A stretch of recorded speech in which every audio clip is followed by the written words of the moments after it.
શરૂઆત કરીશું સુરતથી, જ્યાં ક્રાઇમ બ્રાન્ચને મહત્વની સફળતા મળી છે। અપહરણ કરાયેલી બાળકીને હાલ શોધી કાઢવામાં આવી છે। નોંધ્ય છે કે બાળકીએ રતલામથી હેમખેમ મળી આવી। કાપોદ્રામાં માતાના પડખામાંથી બાળકીને લઈને શખ્સ ફરાર થઈ ગયો હતો। રતલામથી 60 કિલોમીટર દૂર આવેલા બજનામાં ક્રાઇમ બ્રાન્ચ દ્વારા ઓપરેશન પાર પાડવામાં આવ્યું અને બાળકીને હેમખેમ પરત લાવવામાં આવી છે।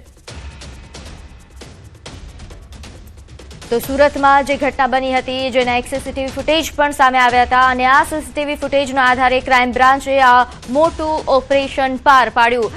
બાળકી કે જે માતાના પડખામાં સૂતેલી હતી તેને એક યુવક અપહરણ કરીને લઈ જાય છે, મધ્યપ્રદેશ લઈ જાય છે। અહીં રતલામથી 60 કિલોમીટર દૂર ક્રાઇમ બ્રાન્ચે ઓપરેશન કર્યું અને ત્યાંથી બાળકીને હેમખેમ પરત લાવવામાં આવી છે। વધુ વિગત સાથે મારી સાથે સંવાદદાતા કીર્તેશ જોડાઈ ગયા છે। કીર્તેશ, ક્રાઇમ બ્રાન્ચ દ્વારા જે આ સફળ ઓપરેશન પાર પડાયું, સમગ્ર વિગત જણાવશો। બિલકુલ, સુરતના કાપોદ્રા વિસ્તારમાં બ્રિજ નીચે સૂતેલા પરિવારની એક બાળકીનું અપહરણની ઘટના સામે આવી હતી। જોકે પરિવાર બાળકીને ના જતા તાત્કાલિક પોલીસ સ્ટેશન દોડી ગયા હતા, ફરિયાદ નોંધી હતી અને સમગ્ર ઘટનાને લઈને સુરત ક્રાઇમ બ્રાન્ચ અને કાપોદ્રા પોલીસે અલગ અલગ ટીમો બનાવી આરોપીની શોધખોળ શરૂ કરી હતી। સીસીટીવી ચેક કરવાના શરૂ કર્યા હતા ત્યારે પોલીસને વિગત મળી હતી કે આરોપી બાળકીને લઈને મધ્યપ્રદેશ તરફ નીકળ્યો છે, જેને લઈને અલગ અલગ ટીમોએ તપાસ શરૂ કરતા સુરતથી 60 કિલોમીટર દૂર રતલામ ખાતેથી બાળકીને હેમખેમ છોડાઈ લેવામાં આવી છે। ખાસ કરીને સીસીટીવીની મદદ અને હ્યુમન સોર્સિસના આધારે આ બાળકીનો અપહરણકારોના હાથમાંથી છુટકારો થયો છે। હાલ બાળકીને સુરત લાવી દેવામાં આવી છે, તેના પરિવારને સોંપી દેવામાં આવી છે કે પોલીસે ટીમો બનાવી બાળકીને અપહરણ થયા બાદ મુક્ત કરાવી તેના પરિવાર સાથે મિલન કરાવ્યું છે। જી, આભાર માહિતી આપવા બદલ।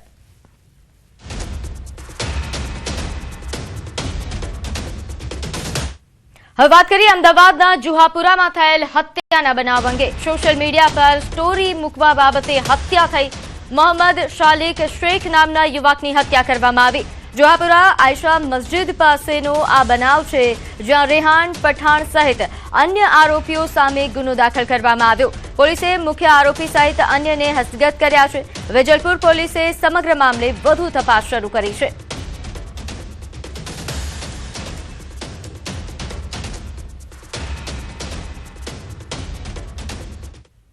તો આ તરફ રાજકોટમાં ધોરાજીમાં બુટલેગરો બેફામ બન્યા છે। યુવાન પર બુટલેગરે જીવલેણ હુમલો કર્યો। રાત્રિના સમયે બેચણામાં જતા સમયે પંકજ ચૌધરી નામના યુવાન પર હુમલો થયો। સાહિલ પરમાર નામના શખ્સે લાકડી અને કુહાડા વડે હુમલો કર્યા હોવાની વિગત પ્રાપ્ત થઈ રહી છે। દારૂના નશામાં માથાકૂટ કરી હત્યાના ઈરાદે હુમલો કરાયા હોવાનો પરિવારનો આક્ષેપ છે। હુમલાખોરથી પોતાનો જીવ બચાવવા માટે યુવાને પુલ પરથી જ નીચે છલાંગ લગાવી હોવાનું પરિવારનું નિવેદન। માથા, કમર અને હાથ તેમજ પગના ભાગે પણ ગંભીર ઈજાઓ થઈ। જોકે યુવાનને 108 મારફતે ધોરાજી સિવિલ હોસ્પિટલ ખસેડાયો હતો, જ્યાં તેની સારવાર થઈ રહી છે। ઘટનાની જાણ થતાં જ પોલીસ કાફલો દોડી આવ્યો અને વધુ તપાસ હાથ ધરાઈ। પુલ ઉપરથી, કપૂરા નદીના પુલ ઉપરથી એ બાજુમાંથી બુટલેગર રહીએ છે, સાહિલ ચંદુભાઈ પરમાર એમનું નામ છે અને એનું આખું પરિવાર બુટલેગર છે, દારૂના ધંધાર્થી છે, ચીટરો છે, અસંખ્ય એના ઉપર ગુનાઓ બનેલા। એને 2-4 દિવસથી આમની પાછળ છે ને ખોટી રીતે આમને ગાડી છે સારે પ્રજાની ખોટી રીતે હેરાન પરેશાન કરતો હતો। તો આજે દારૂના નશામાં આમને ઉપર સીધો હથિયાર વડે હુમલો કરવા માટે આવ્યો। ઢીકા પાટુનો લાકડીથી પેલા મૂંઢ મારવામાં આવ્યો। તો આ તરફ વડોદરામાં સેન્ટ્રલ યુનિવર્સિટી વિવાદમાં એક્સપાયરી ડેટની બોટલ ચડાવ્યાનો આરોપ। વિદ્યાર્થીનીને બોટલ ચડાવ્યા હોવાનો આરોપ લગાવવામાં આવ્યો છે। સેન્ટ્રલ યુનિવર્સિટીના ડોક્ટર અને તંત્રની આ ઘોર બેદરકારી સામે આવી છે। ફૂડ પોઈઝનિંગ બાદ વિદ્યાર્થીનીને યુનિવર્સિટીની હોસ્પિટલમાં દાખલ કરવામાં આવી હતી, જ્યાં અડધી બોટલ ચડી ગયા પછી ખબર પડી કે આ બોટલ તો એક્સપાયર્ડ છે। વિદ્યાર્થીઓ ડોક્ટર પાસે પહોંચ્યા તો ઉડાવ જવાબ આપવામાં આવ્યો। કહ્યું કે બોટલમાં માત્ર પાણી જ હતું। છેવટે મેનેજમેન્ટે ડોક્ટર અને નર્સ સામે તપાસ કમિટી બેસાડી। તપાસ પૂરી ન થાય ત્યાં સુધી ડોક્ટર અને નર્સને સસ્પેન્ડ કરવામાં આવ્યા। તો વધુ વિગત સાથે મારી સાથે સંવાદદાતા હાર્દિક જોડાઈ ગયા છે। હાર્દિક, આટલી મોટી બેદરકારી એ પણ ડોક્ટર અને નર્સ દ્વારા? બિલકુલ, જો આપણે સેન્ટ્રલ યુનિવર્સિટીની વાત કરીએ તો કુંઢેલા સ્થિત આ જે યુનિવર્સિટી છે તે વારંવાર વિવાદમાં આવતી હોય છે અને એમના એક દિવસ પહેલા જે છે ત્યાં વિદ્યાર્થીઓને જે જમ્યા બાદ ફૂડ પોઈઝનિંગની ઘટના જે છે તે ઘટી હતી।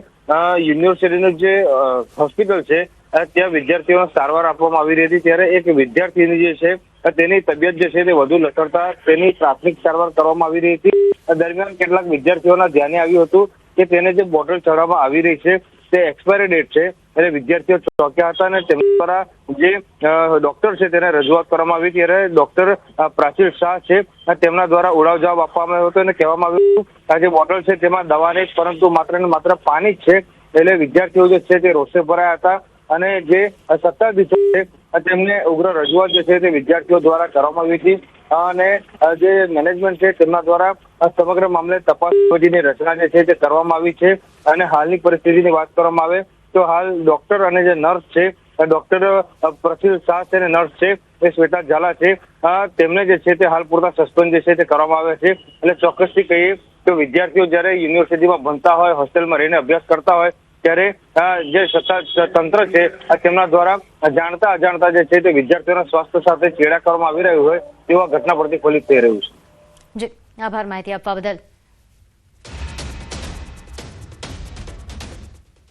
તો વડોદરામાં વધુ એક અજીબો ગરીબ ઘટના સામે આવી, જ્યાં 3 ગલુડિયાનું અપહરણ થયાની ઘટના બની છે.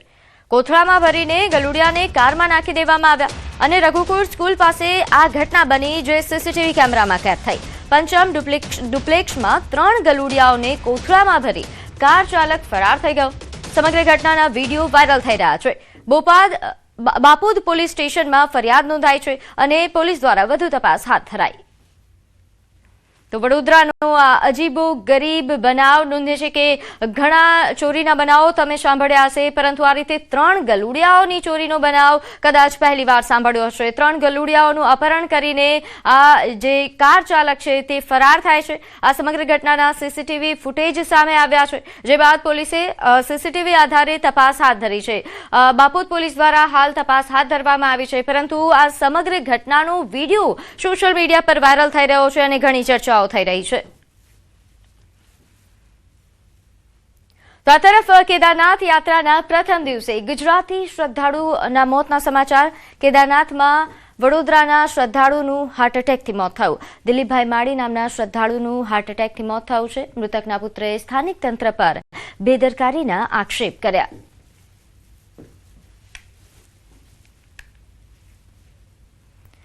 નોંધે છે કે કેદારનાથ ધામ પર હાલ ખૂબ મોટી સંખ્યામાં શ્રદ્ધાળુઓ પહોંચી રહ્યા છે. ત્યારે આ દુઃખદ સમાચાર અહીંથી સામે આવ્યા. ગુજરાતી શ્રદ્ધાળુ જે અહીં દર્શન કરવા માટે પહોંચ્યા હતા, પરંતુ તેમનું હાર્ટ એટેક આવતા મોત નીપજ્યા હોવાના સમાચાર. જો કે પરિવારનો આક્ષેપ છે કે સ્થાનિક તંત્રની બેદરકારીના કારણે બનાવ બન્યો. તો વલસાડ જિલ્લાના કપરાડાના વીરક્ષેત્ર ગામ નજીક પિકઅપ ટેમ્પો પલટી મારતા 8 લોકોના મોત નીપજ્યા. પરિવારના લોકો દીકરીના લગ્ન પ્રસંગ બાદ દીકરીના સાસરેથી આણું વળાવીને પરત ફરી રહ્યા હતા. તે વખતે જ અકસ્માત થતા એક જ પરિવાર અને તેમના સંબંધીઓ અકસ્માતનો ભોગ બન્યા. આ ગોજારા અકસ્માત મામલે વલસાડ ડાંગના સાંસદ ધવલ પટેલે પણ દુઃખ વ્યક્ત કર્યું અને મૃતકના પરિવારજનોને સાંત્વના પાઠવી. આ અકસ્માતમાં જે લોકો ગંભીર રીતે ઇજાગ્રસ્ત છે અને સારવાર હેઠળ હોસ્પિટલમાં દાખલ છે, તેમને જો જરૂર પડશે તો એર એમ્બ્યુલન્સ દ્વારા વધુ સારવાર માટે સુરત અથવા તો મુંબઈ સુધી ખસેડવામાં આવશે તેવી સાંસદે ખાતરી આપી. અમે સૂચના આપી છે તંત્ર દ્વારા કે એમને તાત્કાલિક જેટલી સારી સારવાર આપી શકે એટલી સારવાર આપીએ અને જરૂરત પડે ને એમને એર એમ્બ્યુલન્સના થકી પણ આપણે સુરત કે અમદાવાદ કે કોઈ પણ જગ્યા મોકલીને એમની જાન બચાવી શકે એના માટે પૂરો પ્રયત્ન અમે કરવાના છે. તો અમદાવાદમાં ક્રાઇમ બ્રાન્ચે બિહારના ચકચારી હત્યા કેસમાં આરોપી ઝડપી પાડ્યો છે.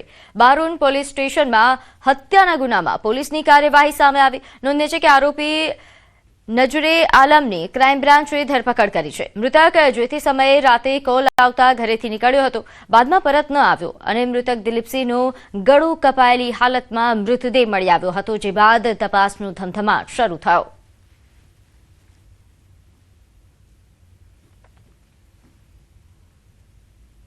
તો આગળ વાત કરીએ અમદાવાદની ઝોન 7 એલસીબીની ટીમે બાતમીના આધારે વેજલપુરમાંથી ઠગ ભુવાને ઝડપી પાડ્યો છે. આરોપી મુકેશ નાથ વિરુદ્ધ વર્ષ 2024માં બનાસકાંઠામાં ગુનો નોંધાયો હતો. આરોપી ચમત્કારી હોવાનું કહીને વૃદ્ધ મહિલાઓને પોતાની વાતોમાં ભોળવીને સોનાના દાગીનાની ચોરી કરી લેતો.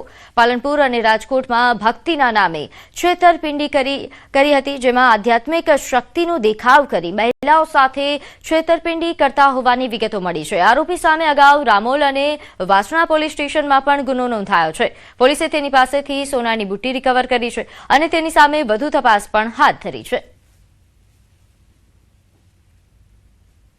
એની એમો એવી છે કે એ વૃદ્ધોના ટાર્ગેટ કરે છે જો રસ્તા ઉપર, અને શરૂઆતમાં નાની મોટી વાત કરે છે કે અને એને પછી એક કરીને એક એને એવું મંત્રમુગ્ધ કરી દે કે એના કાનનાથી બંગડી હોય કે વીંટી હોય કે બુટી હોય એને કઢાવી લે છે વાતોમાં લઈને. અને એ જે આરોપી છે એ બીજા પણ ગુનાહિત ઇતિહાસ છે. એને વાસણામાં અને રામોલ પોલીસ સ્ટેશનમાં ગુનો દાખલ થયેલો છે અને એક રાજકોટમાં પણ ચોરીના ગુનામાં એના નામ છે, એમાં પણ એ વોન્ટેડ છે.